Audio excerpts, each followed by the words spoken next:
जय हिंद। बढ़ते हैं प्रश्नों की ओर। तो पहला प्रश्न है, ग्रांट ट्रक रोड का निर्माण कराया था?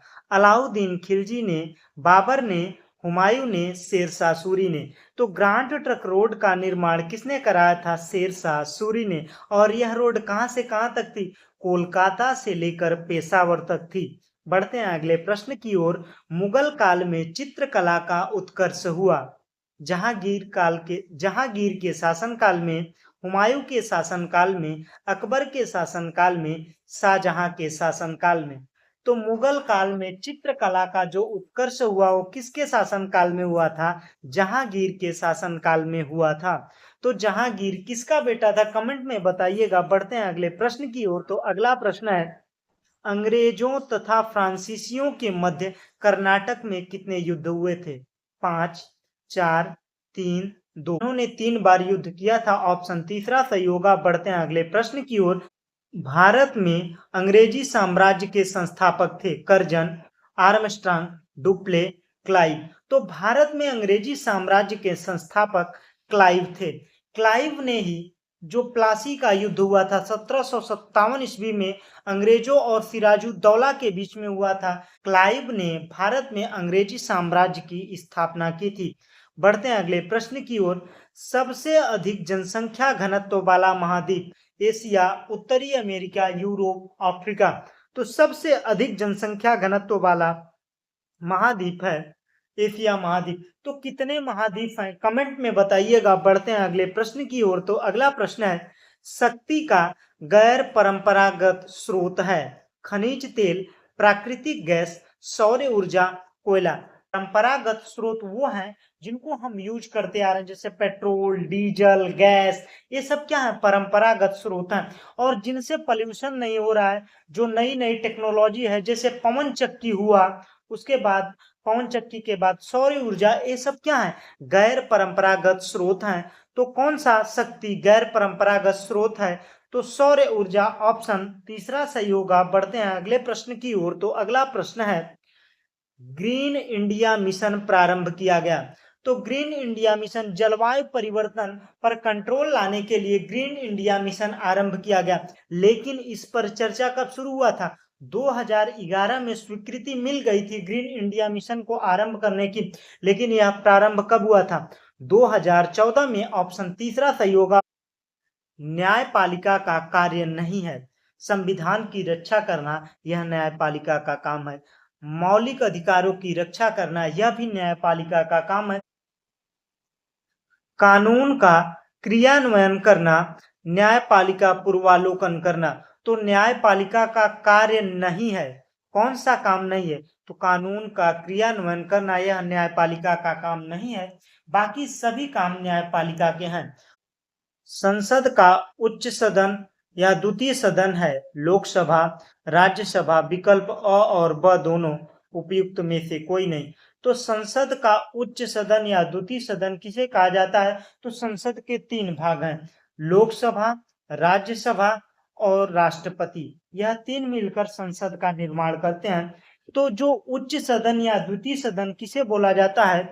राज्यसभा को बोला जाता है। इसलिए ऑप्शन दूसरा सही होगा। लोकसभा को निचला सदन बोला जाता है। बढ़ते हैं अगले प्रश्न की ओर। तो अगला प्रश्न है, राष्ट्रपति पद के नामांकन के लिए कितने प्रस्तावकों और अनुमोदकों की आवश्यकता होती है? 50-20, 50-10, 50-50, 20-20। तो राष्ट्रपति पद का अगर आप चुनाव लड़ना चाहते हैं तो आपको कितने प्रस्तावक और अनुमोदक चाहिए? कुल मिलाकर मतलब कितने संसद और विधायक चाहिए?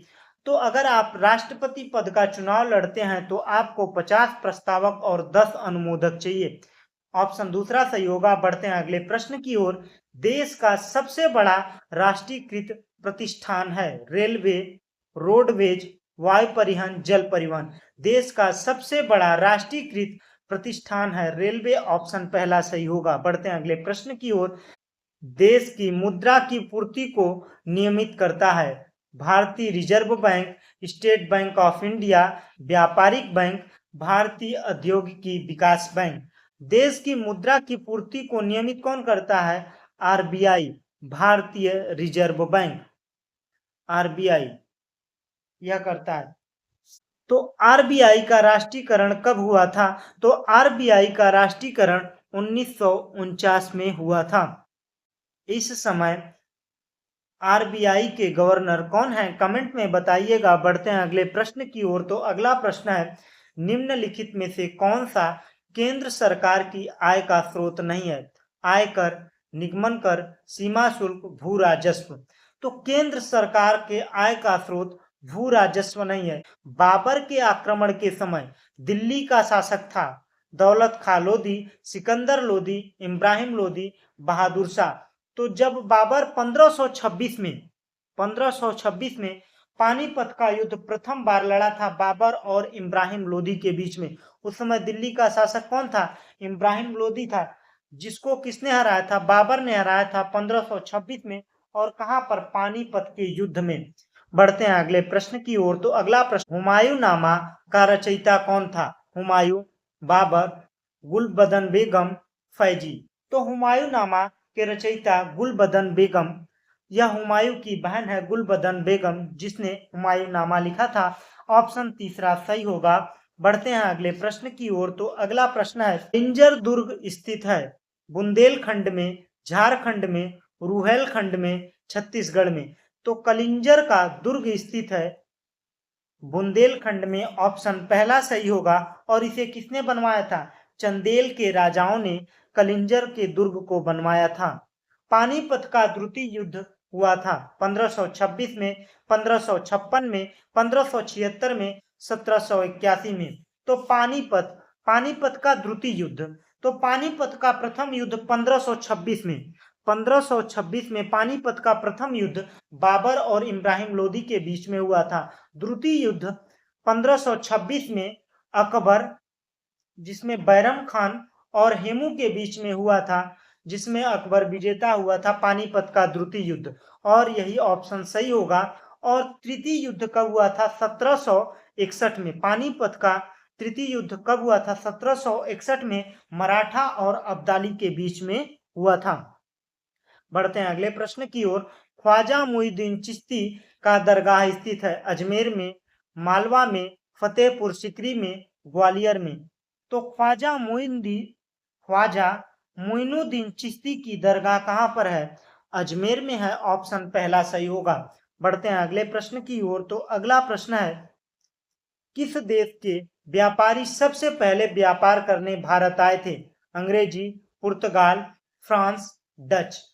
तो किस देश के व्यापारी सबसे पहले भारत आए थे? तो पुर्तगाली थे। ऑप्शन दूसरा सही होगा। और कौन सा पुर्तगाली जो भारत की खोज किया था? वास्को डिगामा कलिकट पर आया था। और कब?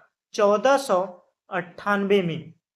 बढ़ते हैं अगले प्रश्न की ओर। इलाहाबाद की संधि हुई थी 1760 में, 1762 में, 1764 में, 1765 में। तो इलाहाबाद की संधि कब हुई थी? 1765 ईस्वी में। ऑप्शन चौथा सही होगा। 1765 में ईस्ट इंडिया कंपनी और शाह आलम द्वितीय के बीच में यह हुआ था। और यह किस लिए हुआ था? जब बक्सर का युद्ध 1764 में बक्सर का युद्ध हुआ था, जिसमें अंग्रेजों ने कई राजाओं को परास्त किया था। शाह आलम, सिराजुद्दौला, बंगाल के नवाबों को जब हराया था, तब उसके बाद इलाहाबाद संधि शुरू किया था। इलाहाबाद संधि के तहत राजाओं को सालाना 26 लाख रुपए अंग्रेज पेंशन के रूप में प्रदान करेंगे। यह इलाहाबाद संधि के तहत तय किया गया था। बढ़ते हैं अगले प्रश्न की ओर। पिट्स इंडिया एक्ट पारित हुआ था 1773, 1772, 1780, 1784।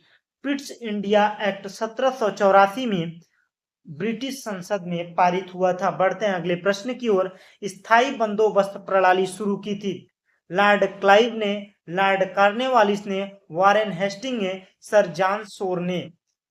स्थायी बंदोबस्त प्रणाली की शुरुआत किसने की थी? Lord Cornwallis. ऑप्शन दूसरा सही होगा। और कब किया था? 1793 ईस्वी में। 1793 ईस्वी में स्थायी बंदोबस्त प्रणाली की शुरुआत की थी। इसमें अंग्रेजों ने क्या किया? जमींदारों को मालिकाना हक दे दिया, उनको एक लगान लेने के लिए स्थायी रेट तय कर दिया। मतलब कि अंग्रेजों ने क्या काम किया कि हर गांव का एक जमींदार तय किया और उनको मालिकाना हक दे दिया कि आप जमीनों से लगान वसूलिए और हमें यह निश्चित लगान चाहिए, हमें इतना रकम चाहिए।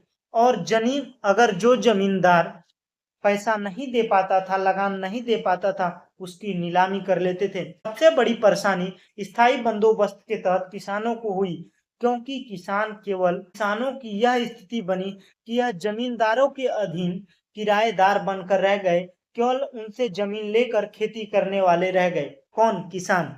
इसमें फायदा कौन कमा रहा था? East India company. East India company सीधे लगान वसूलता कौन? जमींदार। और जमींदारों से एक फिक्स कर दिया था रेट कि हमें इतने जमीन का इतना पैसा चाहिए, और वह जमींदारों से लेता था। अगर जो नहीं चुका पाता था उसका हक छीन लेते थे, जमीन की नीलामी कर लेते थे। तो यह रही स्थायी बंदोबस्त प्रणाली। बढ़ते हैं अगले प्रश्न की ओर। सती प्रथा का अंत 1828, 1831, 1829, 1830। तो सती प्रथा 1829 में अंत किया गया था। किसके द्वारा? लॉर्ड विलियम बेटिंक द्वारा। और इसके प्रति भारतीय कौन आंदोलन कर रहा था?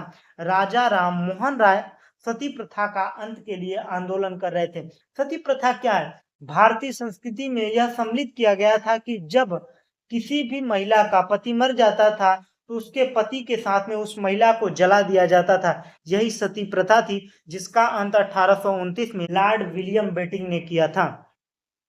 लॉर्ड विलियम बेटिंक ने किया था।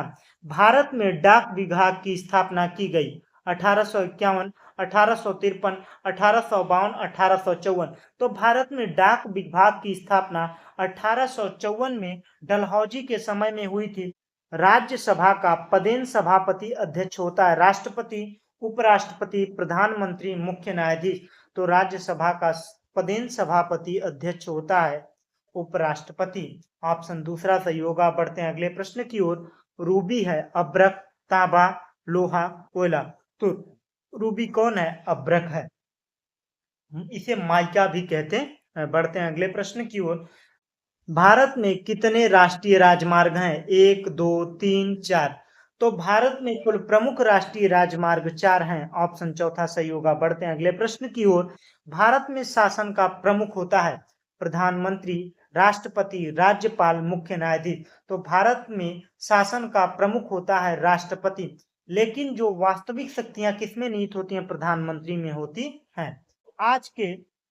आज के वीडियो में बस इतने ही प्रश्न। अगर आपको वीडियो अच्छा लगा हो तो वीडियो को लाइक करो, दोस्तों के साथ शेयर करो। चैनल पर नए हो तो भाई प्लीज यार चैनल को सब्सक्राइब करो। Thanks for watching. जय हिंद।